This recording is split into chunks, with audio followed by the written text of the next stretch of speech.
Bonjour, bienvenue au monde des ressources naturelles. Je suis la juriste Sol. Nous allons aborder les types de contrats pétroliers existants au Cameroun. Toutefois, nous ne saurons entrer dans le vif du sujet sans au préalable définir ce qu'on entend par contrat pétrolier. Alors, la loi numéro 2019/008 du 25 avril 2019 portant code pétrolier à son titre 2 des contrats pétroliers et chapitre 1 des dispositions communes au contrat pétrolier. Le contrat pétrolier, c'est un contrat établi entre l'État et le requérant. Ça, c'est l'article 12.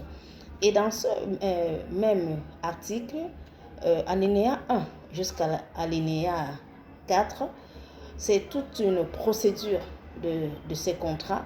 Donc, toute personne ou tout requérant qui veut établir un contrat pétrolier doit respecter ce cheminement. Je dis bien alinéa 1, article 12, alinéa 1 jusqu'à l'alinéa 4. Maintenant,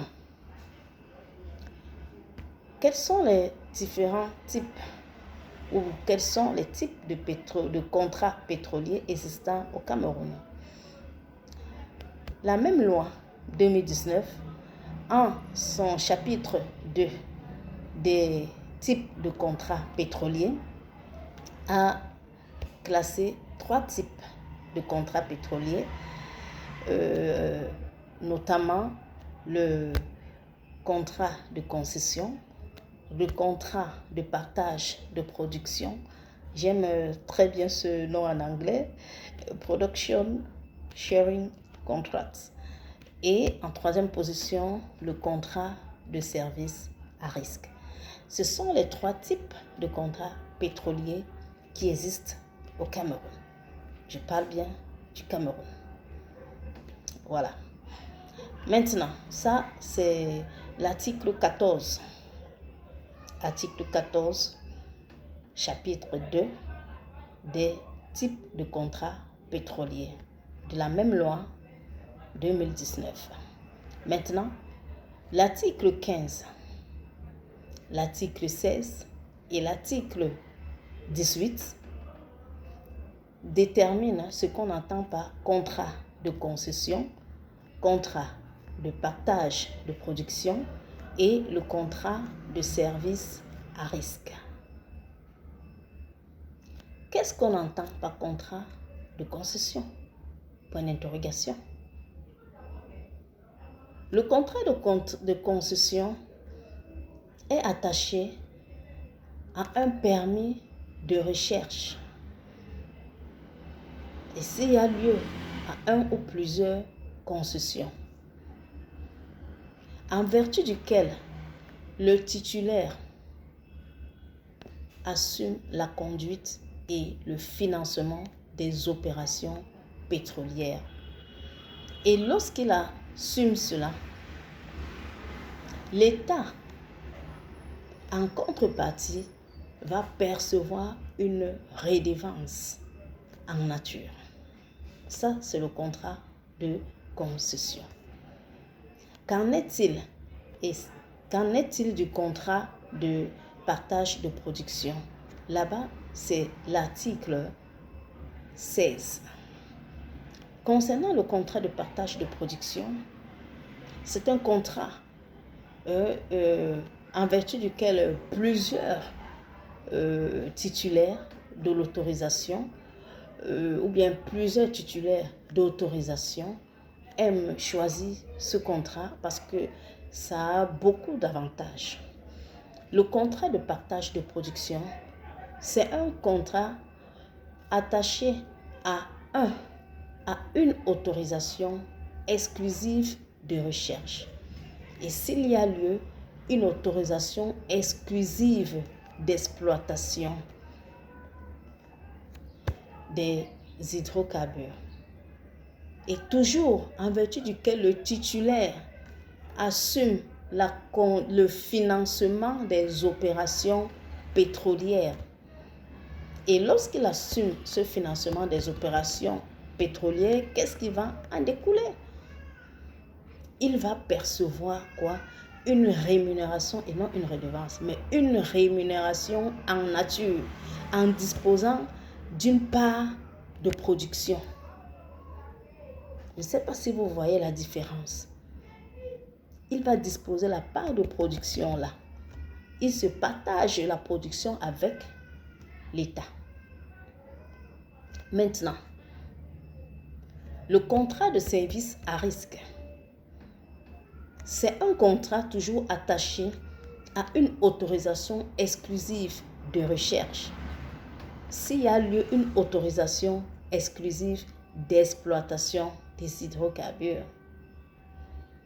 toujours en vertu duquel le titulaire va assumer la conduite et le financement des opérations pétrolières. Mais dans ce cas de contrat de service à risque, qu'est-ce qu'il en découle? On a bien dit à risque. C'est lui-même le titulaire. Il prend les risques.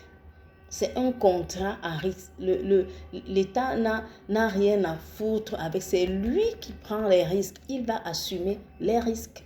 Le contrat de service à risque. Il va recevoir une rémunération en espèces. En espèces.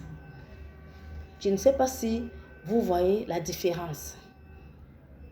Le contrat de partage de production te permet de partager la production avec l'État. Bien sûr que toi, en tant que titulaire, tu assumes le financement des opérations pétrolières, mais tu vas recevoir la contrepartie qui est une rémunération en nature. Et tu vas disposer quoi? La part de production. Voilà le gros avantage. Par contre, le service à risque, ce n'est pas le cas. D'accord? Maintenant, nous allons essayer de noter. Il y a un contrat qu'on appelle le contrat de prestation de services, dans lequel plusieurs font cela. Quand tu t'engages dans un contrat de prestation de services, c'est différent du contrat de concession, du contrat de partage de production et du contrat de service à risque. Dans le cas du contrat de prestation de services, toi, en tant que titulaire, tu ne disposes pas d'un droit ou des droits exclusifs de recherche et d'exploitation. Non. Tu te contentes de tes prestations. Tu te contentes de tes prestations. Voilà un peu la différence entre le contrat de prestation de services et les autres contrats. Et ils disposent. Le premier dispose d'un permis de recherche. Le deuxième contrat dispose d'une autorisation exclusive de recherche et une autorisation exclusive d'exploitation. Vous voyez, c'est exclusif. Le troisième contrat de service à risque. Le législateur n'a pas été bête de dire que à risque, parce qu'il a vu que c'est un contrat à risque où tu t'engages toi-même, tu assumes toi-même la conduite et le financement des opérations, de toutes les opérations pétrolières que tu vas engager. Et quand tu vas assumer, si tu n'as pas le retour sur investissement, qu'est-ce qui va en découler? C'est pour ça qu'on a bien dit à risque. Par contre, dans le partage de production, tu es sûr que tu auras le retour sur investissement. Vous voyez la différence? Les deux derniers contrats-là, partage de production et service à risque. D'accord? Alors c'est de ça que j'aimerais parler. Donc, en bref, vous devez noter, ou nous devons noter tous, que les types de contrats pétroliers existants au Cameroun sont 3. Le contrat de concession où l'État perçoit une redevance à nature, donc c'est établi entre l'État et le titulaire. Il perçoit une redevance en nature et le titulaire dispose d'un permis de recherche. Le contrat de partage de production, c'est toujours un contrat qui est établi entre l'État et le titulaire, où le titulaire dispose d'une autorisation exclusive de recherche et une autorisation exclusive d'exploitation des hydrocarbures, dans lequel il assume le financement des opérations pétrolières.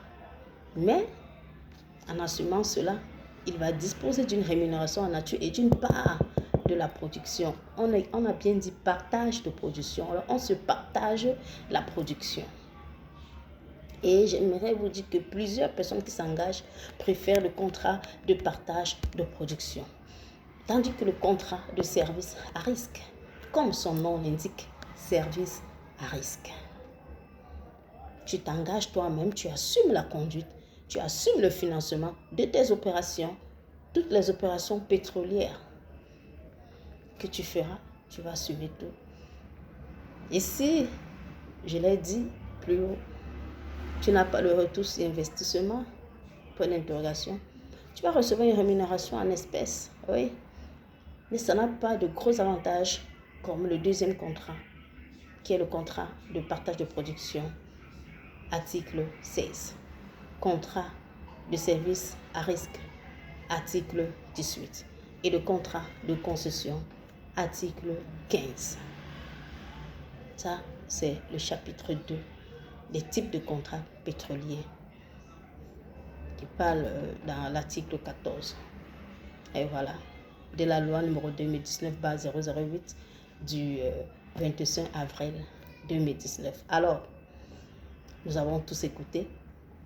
Si vous avez des questions, des suggestions, des remarques, je dis toujours, n'hésitez pas, nous apprenons tous. Voilà. Et merci de m'avoir écouté. Merci de vous abonner à ma page. Merci d'être ensemble parce que ensemble, nous allons bâtir un Cameroun prospère, un Cameroun meilleur. Alors, disons-nous à bientôt.